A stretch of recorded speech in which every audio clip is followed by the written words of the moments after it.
안녕하세요. 지역을 통해 재개발, 재건축 이슈를 짚어보는 시간 김예림 변호사입니다. 오늘의 사연입니다. 안녕하세요. 서울에 내 집을 마련하려고 합니다. 청약은 가점이 낮아서 어려울 것 같고 부가현 뉴타운 쪽을 살펴보고 있는데요. 프리미엄이 많이 조정됐다고 해서 보니까 최근에 다시 회복을 많이 했더라고요. 다만 사업이 오래 지연된 게 좀 걱정이긴 한데요. 지금이라도 부가현 뉴타운 진입해도 괜찮을까요? 라고 물어보셨어요. 이 부가현 뉴타운 같은 경우에는 2006년도에 부가현 재정비 촉진지구로 결정이 됐거든요. 그러면서 이제 5개 지역이 있다라고 보시면 되는데 1구역이 3개로 쪼개져 있어요. 그래서 1구역이 1-1구역, 1-2구역, 1-3구역이 있는데 이제 부가현 1구역 같은 경우에는 모두 입주를 마쳐서 이제 사업이 끝났다라고 보시면 되고요. 남아있는 거는 부가현 2구역과 3구역이에요. 그래서 같은 뉴타운이라고 하더라도 사업 진행 단계가 좀 다르다라고 보실 수가 있겠죠. 그래서 부가현 1-1구역 같은 경우에는 한 1200세대 정도 규모이고요. 여기는 이제 사업이 끝나서 힐스테이트 신촌이라고 해서 이미 입주를 마쳤어요. 그래서 2020년도에 입주를 한 단지라고 보시면 되고, 부가현 1-2구역 같은 경우에는 이 신촌 푸르지오이고, 그리고 2015년도에 제일 처음으로 입주한 단지로 보시면 되거든요. 세대수는 940가구 정도 된다라고 보시고요.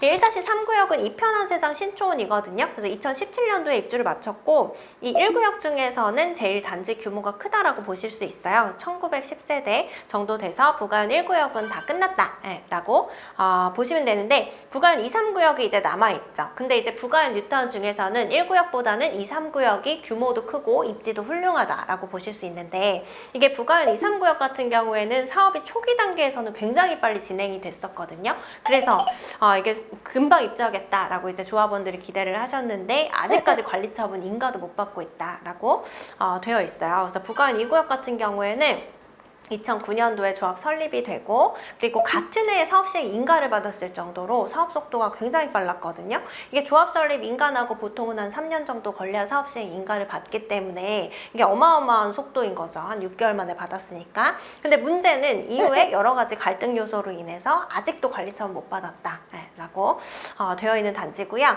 부가현 3구역 같은 경우에는 이제 여기도 마찬가지로 2008년도에 조합 설립 인가 받고 2011년도에 사업 시행 인가 까지 받았는데 이후에 여러 가지 이제 조합 임원의 비리 문제라던가 조합원과 그 여러 가지 이제 갈등 문제로 인해서 지금까지도 이제 관리처분 아직 못 받았다라고 보실 수가 있을 것 같습니다.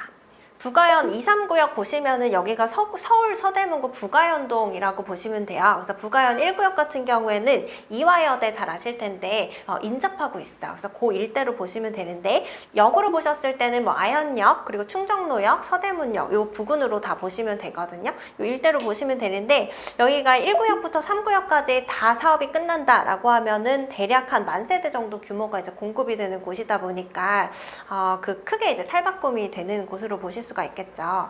부가현 2구역 같은 경우에는 더 역세권 단지로 보실 수 있을 것 같아요. 그래서 아현역과 충정로역 도보로 접근이 가능한 단지로 보실 수가 있고요. 여기 그 세대수는 한 2,320세대 정도 돼요. 이 부가현 3구역은 부가현 2구역보다 더 위쪽에 있거든요.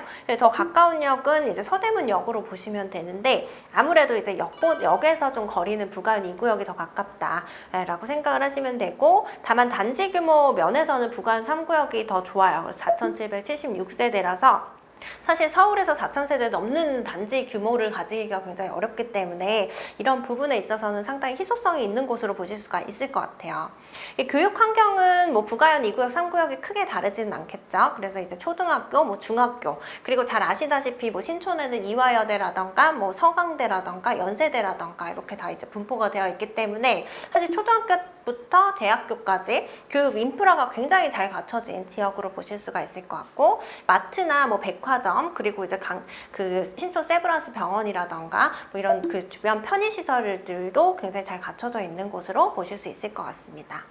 현재 이제 남아있는 곳은 부가현 2구역, 3구역 보셔야 되는 거거든요. 이제 1구역을 뭐 하신다라고 하면 아파트 자체를 매수하시는 거기 때문에 뭐 재개발 입주권을 매수한다라고 보기는 좀 어려워요. 그래서 부가현 2구역, 3구역은 지금 아까 말씀드린 것처럼 사업 단계가 비슷해요. 그래서 초기에는 굉장히 빨리 진행됐다가 아직까지도 두 구역 모두 관리처분을 못 받고 있다라고 보시면 되는데, 이제 관리처분 인가가 나면 그때부터 이제 입주까지는 한 5년에서 6년 보시면 되기 때문에 이제 2030년도 20년 정도의 사업이 잘 진행된다라는 가정하에 입주할 수 있는 지역으로 보시면 될 것 같아요.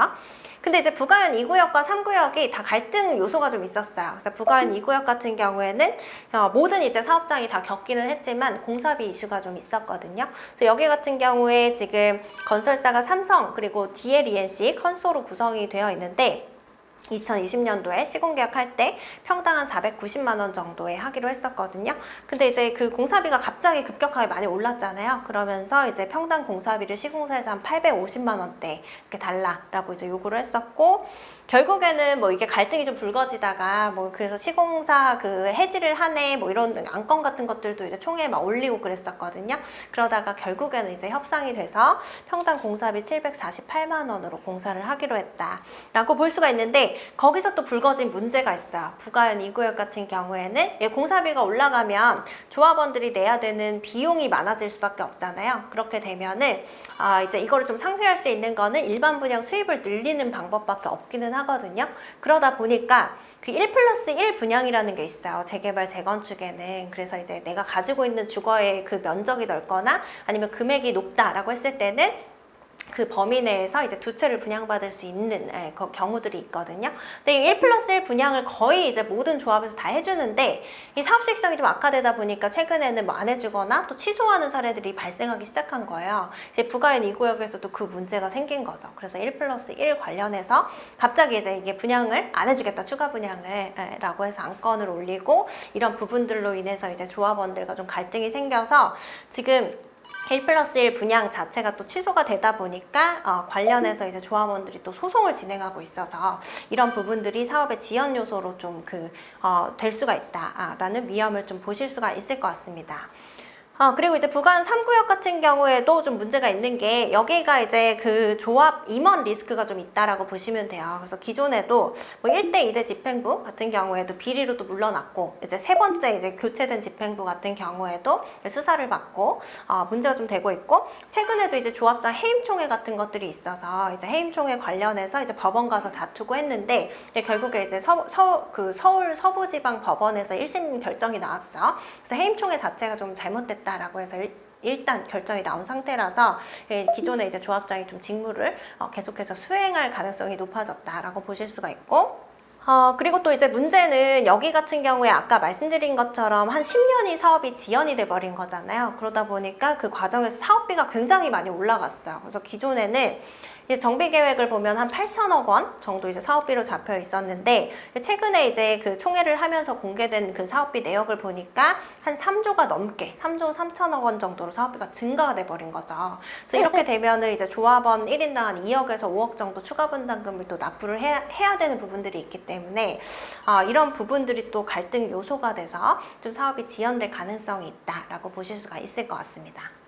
사실 결론적으로만 말씀드리면은 2, 3구역 어디를 사셔도 상관은 없어요. 근데 이제 2, 3구역 같은 경우에는 좀 특징이 뭐냐면은, 여기 2021년 같은 경우에는 사업이 좀 탄력을 받을 것 같다라고 생각이 또 드는 그 시기였고, 그리고 부동산 경기도 좋았잖아요. 그래서 프리미엄이 한 10억씩 붙어 있었어요. 그랬다가 2022년에는 5억대까지 떨어졌다가 최근에 조금 이제 또 그 회복을 해서 2, 3구역 모두 한 7, 8억대 이제 그 프리미엄이 형성돼 있다라고 보실 수가 있는데, 내가 예를 들어서 이제 전용 8사형을 분양을 받는다라고 가정을 해보면은 부가현 2구역 같은 경우에 프리미엄이 한 7억 원 붙어 있다라고 보시고, 조합원 분양가가 지금 8억 5천 정도로 정해져 있거든요.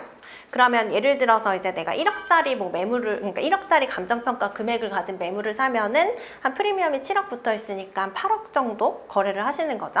그리고 이제 나중에 조합원 분양가에서 차익만큼 또 내셔야 되는 거니까 한 8억 정도 추가돼서 내가 이제 32평 새 아파트를 한 15억, 16억 이렇게 매수를 하신다라고 보시면 될 것 같아요.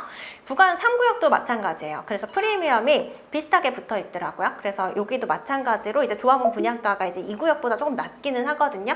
근데 뭐 그렇게 유의미한 수준으로 낮은 건 아니고, 여러 가지 이제 뭐 공사비라던가 비용 증가라던가 사업 지연 요소라던가 이런 것들에 따라서 좀 증가할 부분들이 있기 때문에 비용 자체가 비슷하게 보시면 될 것 같아요. 그래서 부가현 3구역 같은 경우에도 30평대 아파트를 매수를 한다라고 가정을 했을 때 한 15억에서 16억 원 정도 그 매수를 하신다라고 생각을 하시면 될 것 같아요. 근데 이제 재개발 같은 경우에는 이게 재건축과 좀 다른 게 재건축은 아파트 단지를 보통 대상으로 하다 보니까 매물들이 다 비슷하거든요. 근데 재개발은 매물마다 다 투자 수익성이 다를 수가 있어요. 프리미엄도 다 다르게 형성이 돼 있고 그래서 이제 그 프리미엄 좀 낮은 매물일수록 더 투자 가치가 있겠죠. 그래서 이런 부분들을 좀 따져보시고 급매로 나오거나 했을 때 이제 가격적인 좀 메리트가 있다라고 하면은 부가현 2구역, 3구역 어디도 매수를 하셔도 모두 좋기 때문에 잘 보셨다가 좀 좋은 물건들을 매수를 하시면 좋을 것 같습니다.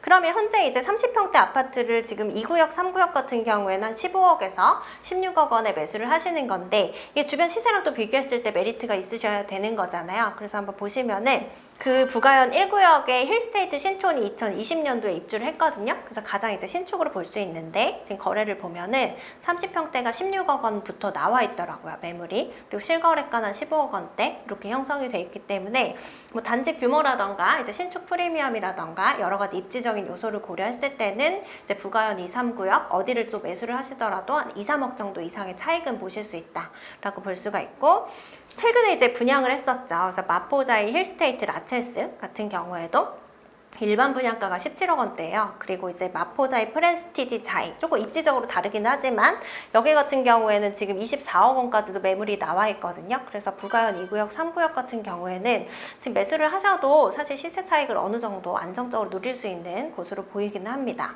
그리고 이제 마포자이 힐스테이트 라첼스 보셨겠지만은 거기가 250가구 모집에 4만 세대가 청약 통장이 몰렸어요. 그래서 이제 평균 경쟁률로 보면은 청약이 한 163대 1 정도 나왔더라고요. 그만큼 이제 그 일반 분양을 받으시려고 한다라고 하면은 굉장히 치열할 수밖에 없잖아요. 그리고 재개발, 재건축 단지 같은 경우에는 이제 기존의 조합원들이 좋은 동호수와 평형을 먼저 가져가기 때문에 내가 원하는 평형이나 동호수가 또 일반 분양에 안 나올 수도 있거든요. 그래서 그런 점들 고려하셨을 때는 좀 시간이 걸리더라도 조합원 입주권을 좀 매수해서 안정적으로 시세 차익을 누리시고 또 분양도 받으시고 하는 게 좋지 않을까라는 의견을 좀 드리고 싶습니다. 오늘은 부가현 뉴타운 관련해서 살펴봤는데요. 오늘 정보도 알차고 유익했다라고 생각이 드시면은 구독과 좋아요 부탁을 드리고요. 다음 시간에 더 유익한 정보로 돌아오도록 하겠습니다. 감사합니다.